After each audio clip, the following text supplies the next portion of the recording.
This is an account of how a great religious fervor swept across the 13 colonies of the English in the land of North America. It is said that this movement, known as the First Great Awakening, changed the customs and beliefs of the people, altering the very fabric of their society. It brought forth a new age of piety among the Americans, and the effects of this awakening spread far and wide, influencing both the great and the humble. By the reign of King George II of Great Britain, the fervor of religious devotion among the Americans had waned, though its decline manifested differently across the various regions. To the northern reaches of the 13 colonies lay the lands of New England, founded by the Puritans who adhered strictly to the Calvinistic tradition and established the Congregational Church as their guiding light. In those early days, the Congregational Church wielded great authority, and the religious fervor of the New Englanders was unrivaled. But in time, as often happens, the strength of conviction that had first united these people began to falter. The Puritans, in their great love of learning, had founded many colleges and universities. These institutions, though dedicated to the instruction of the young, did not remain isolated from the wider world. They exchanged ideas with the old homeland, and thus the winds of the scientific revolution and the liberal philosophies of the Enlightenment made their way across the ocean. And so it happened that the very centers of learning, once bastions of Puritan zeal, became places where secular doctrines were discussed and the teachings of religion were questioned. Moreover, the New Englanders, engaged in commerce and trade, were compelled to interact with people of different faiths, English Anglicans and French Roman Catholics among them. The younger generations, seeking prosperity and the advantages that trade could bring, began to see the benefit of softening their strict beliefs. It was whispered that to succeed in this world, one must not hold too tightly to the old ways. Thus, by the first decade of the 18th century, the Congregational Church, once so infamously fierce and unyielding, had grown weary. The zeal that had driven the New Englanders had dimmed, and both ministers and laymen seemed to lack the fire they once possessed. Truly, the salt was losing its savor, and the people of New England found themselves at a crossroads. The Middle Colonies were founded by the Quakers, a people known for their open minds and for their belief that all men are created in the image of God. Unlike the stern Puritans of New England, the Quakers welcomed religious diversity, allowing many beliefs to flourish in their lands. They ruled not with the heavy hand of strict doctrine, but with a lighter touch, focusing on peace, tolerance, and the promotion of openness towards all. But over time, as is the way of human affairs, the Quakers who once held fast to their faith began to drift from their religious convictions. The power they held over the Middle Colonies, though rooted in their Christian beliefs, came to be wielded in more secular fashion. The doctrines they had once cherished began to fade from memory, and the Quakers, once a spiritual force, transformed into a mere political and intellectual class. Thus, their religious zeal waned, and what had once been a deeply spiritual people became, in the eyes of many, indifferent. In these same Middle Colonies, particularly around New York, the Dutch Reformed Church held sway, a remnant of the days when this land was known as New Netherland, before the English conquest. The Dutch Reformed maintained their connection to the Netherlands, preserving their traditions in the face of growing secularism. Yet, even though they found themselves isolated, an island in a vast sea of indifferentism, as the changing tides of thought and belief swept through the colonies. From the moment the South was founded, the Church of England was established as the faith of the land. Unlike the more dissident Northerners in New England and the Middle Colonies, the Southerners held a deep consciousness of their English roots, honoring their ties to England and her long-standing traditions. In keeping with this loyalty, the National Church of the homeland ruled steadfastly in the South, shaping its religious life in much the same way it did across the Atlantic. Yet, as the Southerners gradually built an aristocratic and hierarchical society, one fashioned after the noble estates of England, the Church of England evolved to meet its role within this structure.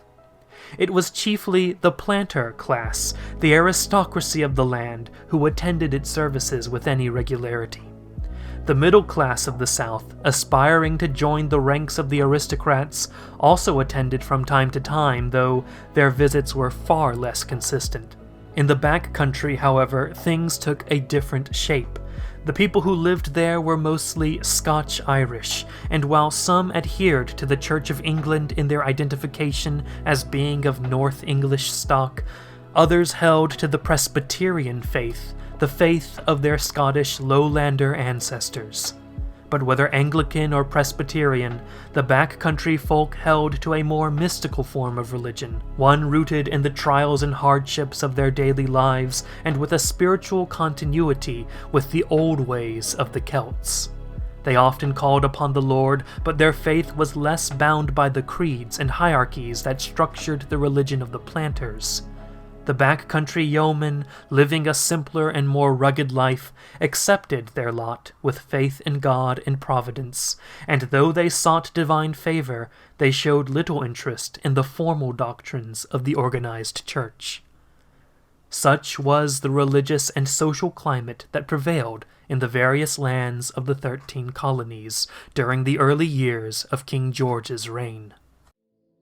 It is said that before the movement known to us as the First Great Awakening spread across the 13 colonies, its beginnings could be traced back to the lands of continental Europe. In those days, within the vast and sprawling dominion of the Holy Roman Empire, there arose a new fervor among the Protestant peoples, and from this soil, the Pietist movement took root. The Pietists, drawing their lineage from the Lutheran tradition, turned their hearts toward a more intimate relationship with God, one that transcended the mere observance of ritual and creed. The message of the Pietists was one that resonated among the common folk across the empire, farmers in the countryside and urban laborers, who sought solace in the simplicity of personal piety. Their preachers spoke not to the minds of men, but to their souls, calling for a mystical union with the divine that surpassed any form of learned theology.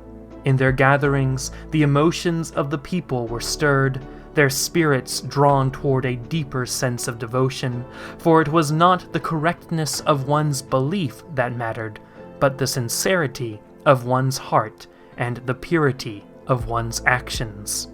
Thus it was in this way that the movement began to take shape. What we now call the First Great Awakening first flourished within the boundaries of Europe, where the call to reform one's conduct and renew personal faith spread across the land. Such, then, was the origin of this awakening, long before it crossed the seas to the English colonies in the New World. Now, it came to pass in the later years of the reign of King George I that the Quakers, who held sway over the Middle Colonies, began to search for skilled laborers to strengthen their growing society. As was their custom, they welcomed a large number of migrants from foreign lands with open hearts, valuing open-minded and culturally tolerant reciprocal freedom above all else. Hearing of this, many Protestant Germans from the Holy Roman Empire took up the invitation and journeyed to the backcountry regions of Pennsylvania and New York, seeking the religious freedom the Quakers promised. Among these migrants were the first Pietists of the Middle Colonies, men and women who brought with them a fervor for personal piety and a deep desire to live in communion with God. Thus it was that the seeds of the first Great Awakening were first planted in the American colonies. In those days, a man named Theodor Jakob Frelinghuysen, himself a German born in the Netherlands, came to Pennsylvania and New Jersey as a minister in the Dutch Reformed Church. Frelinghuysen, stirred by the same spirit that moved the Pietists, began to journey from church to church, preaching with great fervor.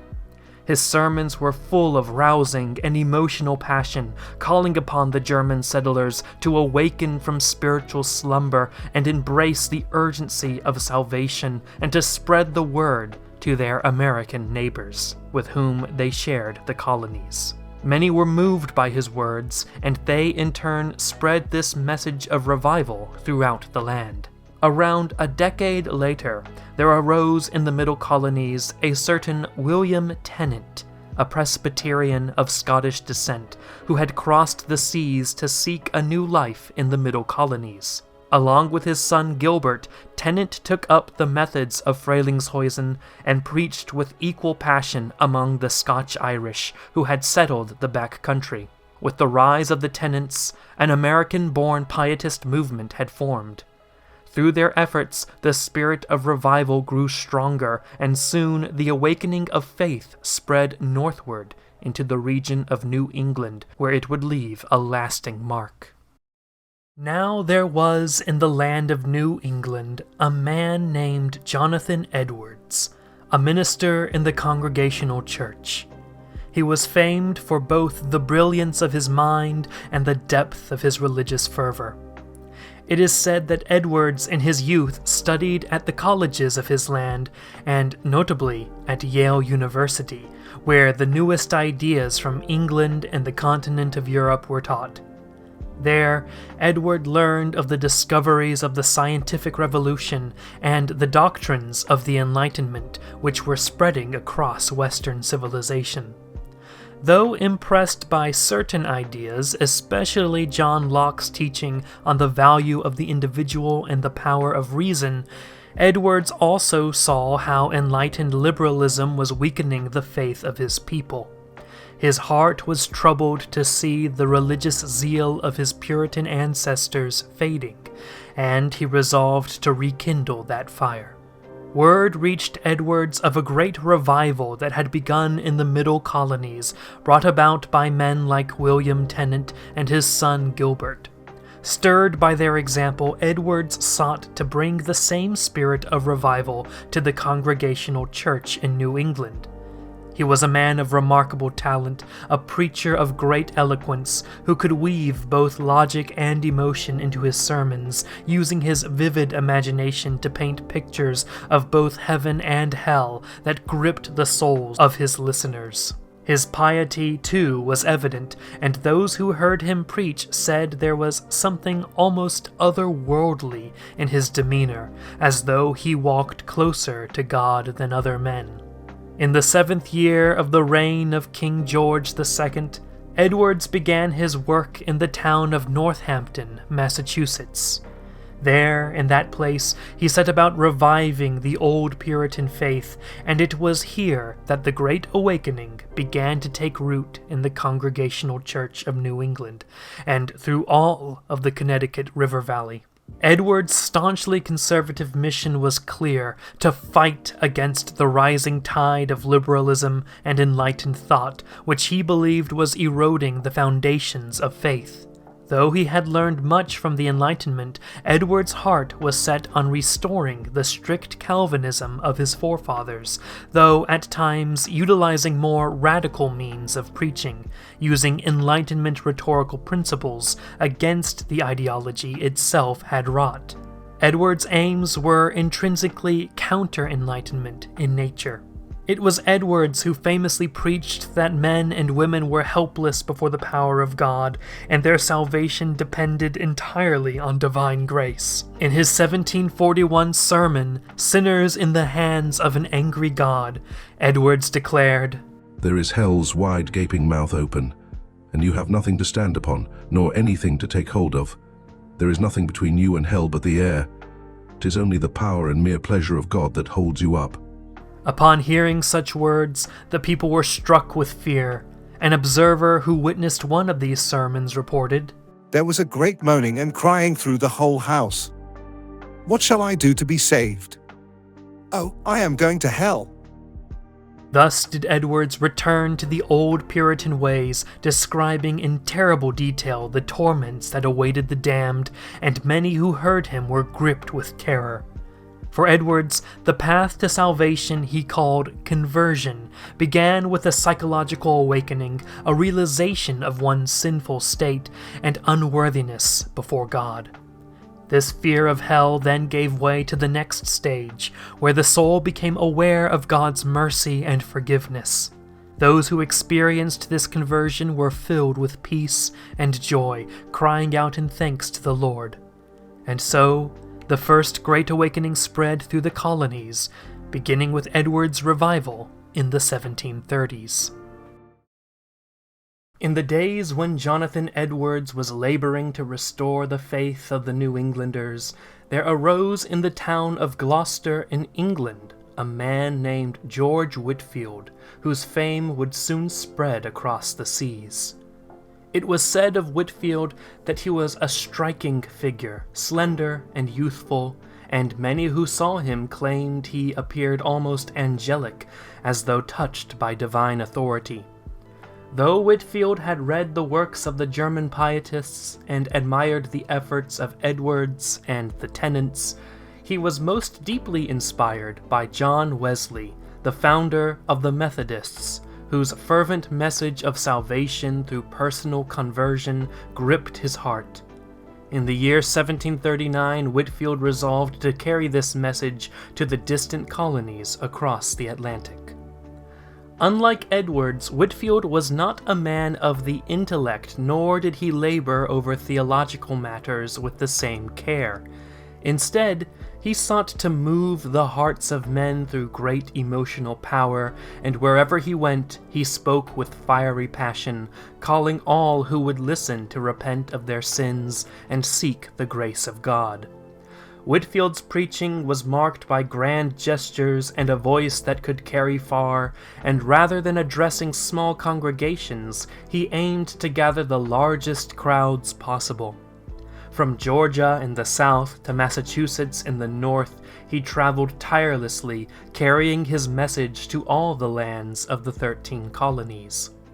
Thus did Whitefield make the first Great Awakening not merely a local revival, but a movement that touched every corner of the English settlements in America, binding the colonies together in a shared religious experience. Wherever Whitefield preached, the crowds were so vast that churches could not contain them, and so he spoke in the open air to fields full of listeners. It is said that when he did preach in churches, the crowds were so great that he had to be lifted through a window, carried above the heads of the people until he could reach the pulpit. Such was the fervor to hear him speak. Even Benjamin Franklin, known for his liberal thoughts and scientific interests, was moved by Whitefield's words. It is said that, while Whitefield was preaching in Boston, Franklin was so impressed that he personally donated money to support the preacher, marveling at the power of his words. The impact of Whitefield's sermons was such that soon the colonies from the north to the south were filled with talk of religion. The Pennsylvania Gazette reported that everywhere people were discussing faith, and books on piety and devotion flew off the shelves. Men and women from all walks of life began to speak of feeling what they called a new light, a sudden realization of divine grace, as if they had been born again into the faith. These new lights, as they came to be known, carried Whitefield's message far and wide, spreading it even to the most distant towns and villages. And so it was that George Whitefield, by the power of his voice and the force of his zeal, brought about a great transformation in the 13 colonies, sowing the seeds of religious revival that would shape the hearts and minds of generations to come. In New England, the First Great Awakening found adversaries from two camps. the conservative clergy of the Puritan fold, and the liberal scholars of its universities. Despite being rooted in conservative theology, the movement's methods, radical and emotional, created enemies even among those inclined toward tradition. Thus, the Awakening became a tool that both agitated conservative forces and allowed for liberalism to stir in religious life. The preacher Whitefield, who traveled far and wide, held that none were Christians without the experience of an emotional conversion. His words unsettled many, for this experience was unknown to most, and he declared those without it still mired in sin. His attacks on the liberal colleges brought him the ire of the learned and powerful. So it was that in New England, the Awakening took on the guise of a class struggle, a means by which the lower folk sought liberation from the established clergy and their educated rulers. But Whitefield's excesses, his followers' claims of miracle working and speaking in tongues, and the convulsions at their gatherings found criticism not only from the high, but from the common folk as well. Women, too, were given voice in their churches, a thing not looked upon with favor. The Congregationalists who followed Whitefield's teachings came to be called New Lights, and those who opposed him were the Old Lights. In Connecticut, the Old Lights pressed forward laws to silence New Light preachers, preventing them from speaking to congregations unless the local minister granted them permission to do so. By 1744, Whitefield found many pulpits closed to him. Yet, the New Lights persisted, their number including farmers, women, and artisans. They roamed the countryside, condemning the Old Lights as unconverted sinners, and many found themselves in prison for their defiance. From the schism between the New and Old Lights came new congregations. The New Lights left the established Congregational Church, where ministers were supported by the people's taxes, and formed independent churches that sustained their clergy through voluntary means. In time, some 125 new congregations arose, sustained by the zeal of their followers. Here we must turn to the Baptists, whose churches, small in number before the Awakening, had fallen into decline both in their membership and in doctrine. They had begun to drift towards Arminianism and Unitarian beliefs, forsaking the old Calvinist ways. At first, the Baptists were hesitant to join the Great Awakening, but in time, they embraced it with fervor. As a result, many New Lights filled their pews, and the Baptists grew in strength. With their newfound vigor, they returned to Calvinism and began to speak out against the state-sponsored Congregational Church. In New England, ministers held sway not only by their knowledge of the sacred scriptures, but by their learned education. Yet in 1740, the New Lights declared, through Gilbert Tennant, that ministerial authority was not born from study, but from the conversion experience itself. A man's learning and understanding of the scriptures was of little consequence if he had not felt the stirrings of grace, while even the most humble and illiterate could minister if they had known such a conversion. This echoed the words of Martin Luther, who had long ago spoken of the priesthood of all believers. Though emerging from theological roots, this philosophy synthesized well with the Enlightenment ideas floating around the context of New England. The first Great Awakening was establishing a spiritual democracy. The power of the Awakening lay in this democratization, for even European travelers remarked on the tendency of rural Americans to offer their opinions freely and without hesitation. At the same time, the movement resisted the materialism of the younger merchants. In the countryside, where New Light followers were numerous, the movement upheld old communal values and set itself against the money-grabbing practices of merchants and land speculators from the cities who sought gain at the expense of their neighbors. The voice of Jonathan Edwards could be heard in defense of the rural folk against the merchant class, and thus the awakening became not only spiritual, but a defense of the traditional life. New institutions of learning followed the awakening, built to train young men in the ways of the new faith and to distance themselves from the ideas of the enlightened colleges. The Presbyterians of the New Side, which we will speak of later, founded Princeton in 1746.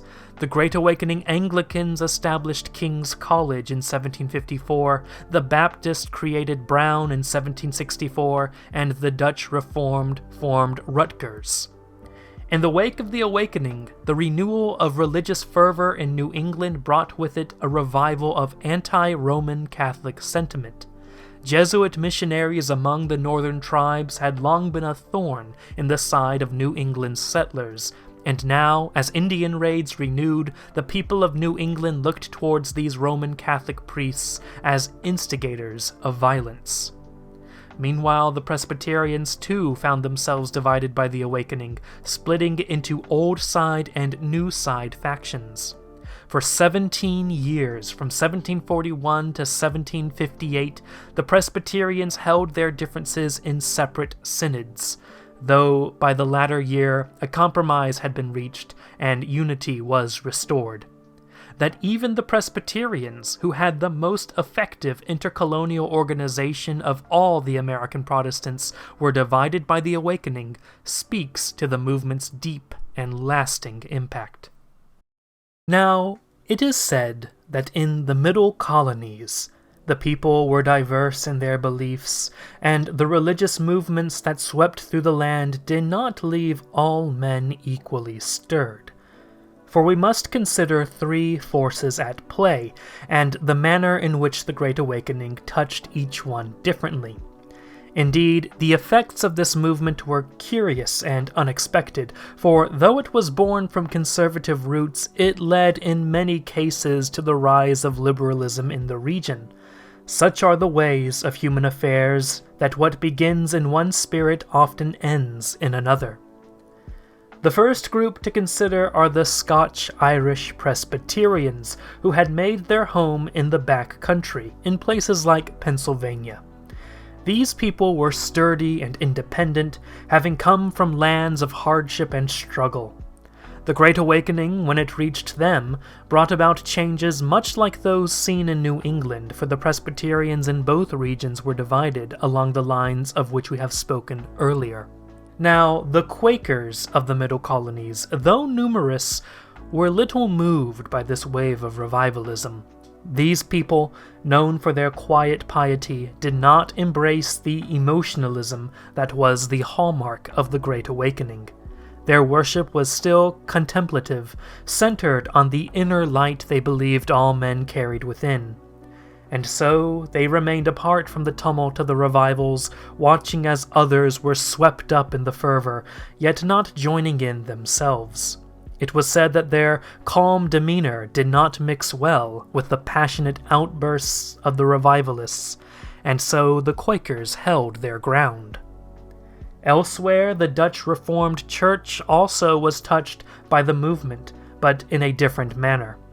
These people held a faith that was deeply conservative, yet in the New World, new ideas began to creep into their churches. The New Lights, those who embraced the revival, began to reject the doctrines that had long been held sacred by their forefathers, and so a split occurred, dividing the church between those who held fast to the old ways and those who sought to bring in a new spirit of liberalism. Thus we see again how the Great Awakening, though born from conservative impulses, led in many places to the growth of more liberal ideas. And in the end, we find that the Great Awakening in the Middle Colonies served to highlight the differences between men, between the liberal and the conservative, the emotional and the reserved, the traditional and the new. Such was the nature of this movement that it sowed both unity and division, stirring the hearts of men in unexpected ways, and leaving a lasting mark on the religious landscape of the land. Now, it is said that the South also became a fierce battleground of faith when the First Awakening came upon it. For here the movement did not only challenge men's hearts, but it also stirred up the very foundations of society, turning the established Church of England into a weapon for the defense of the aristocracy and pitting various classes and sects against one another. Now, George Whitefield, who had been ordained in the Church of England but paid little heed to the holy orders of that church, nor to its canons, though his teachings were met with strong resistance from conservative Anglicans, both clergy and laymen alike, Whitefield's zeal only increased. There is a tale told of Whitefield's arrival in Boston, where a prominent Anglican minister, upon seeing him, said, "Mr. Whitefield, I am sorry to see you here." To which Whitefield replied, "Yes, and so is the devil." Such was the manner of the man, bold and unyielding, and it was not long before many Southern church doors were barred to him. Articles appeared in the South penned by Anglican ministers condemning him in strong terms, but Whitefield continued his preaching regardless, attacking the luxury and impious distractions of the Southern aristocracy, thus making enemies of the planters, even as he found favor among some of the Scotch-Irish in the back country.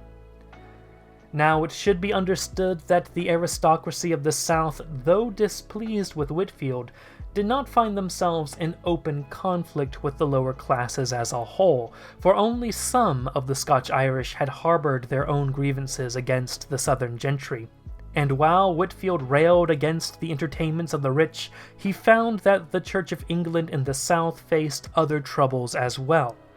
The church, being dominated by the planter class, largely ignored the African population and counted among its congregation the middle-class Southerners of the coast, many of whom were descended from indentured servants.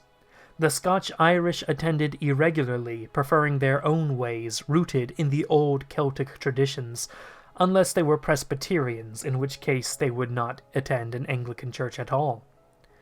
It is said that the planters who held power in the church could punish any clergy who dared preach against their sins.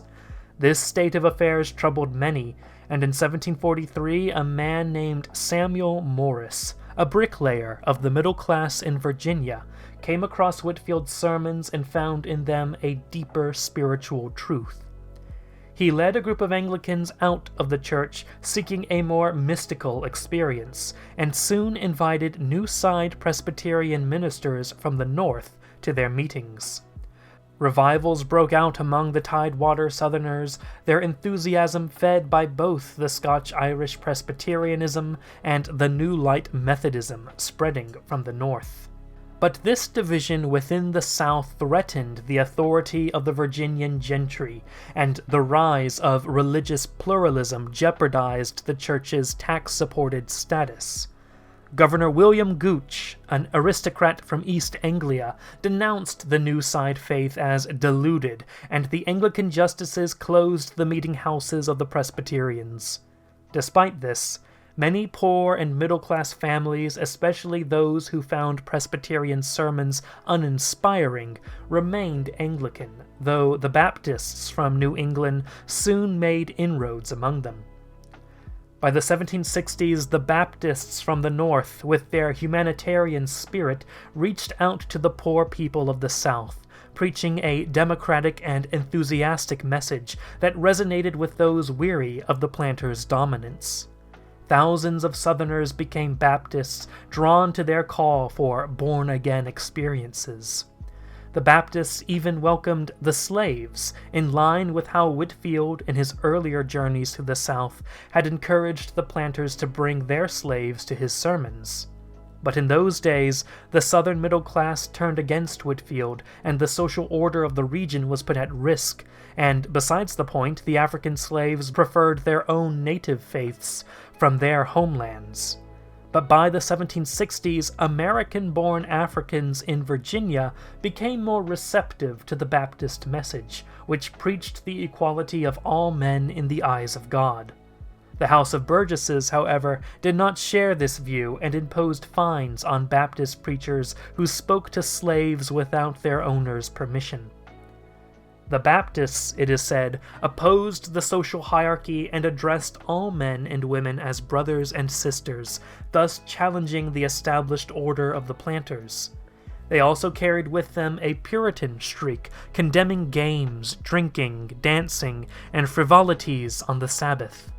This intrusion of what the gentry saw as Yankee Puritanism into their social order led to violent conflicts between the Anglicans and the Baptists. But despite these clashes, the Baptists grew stronger in the South, and by 1775 they counted 15% of the population of Virginia among their number. Some even took to cutting their hair in the manner of Cromwell's Roundheads, signifying their defiance against the old order. And though the Baptists preached equality before God, the leadership of their churches remained in the hands of freeborn men. The Anglican Church still held the reins of the political system, but the Baptist insurgency gave the poor spiritual meaning and empowered yeomen to defend their economic interests. Even the division between blacks and whites began to shrink as more African Americans became Christians, and humanitarian ideology was promoted and spread among the newly illumined. Whitefield himself had established an orphanage in Georgia, and his promotion of sympathy for the unfortunate led to better treatment of servants, slaves, and even efforts to convert the American Indians to Christ. And yet it must also be said that while the Church of England opposed Whitefield, it also benefited from the Great Awakening. For many who rejected the emotionalism of the New Lights found refuge in the more conservative embrace of the Church, swelling its ranks. Such were the strange workings of the First Great Awakening that it brought both division and renewal to the southern colonies, leaving its mark on all who encountered it. Thus, the First Great Awakening brought about a great transformation, reshaping the society and renewing the religious zeal of the 13 colonies.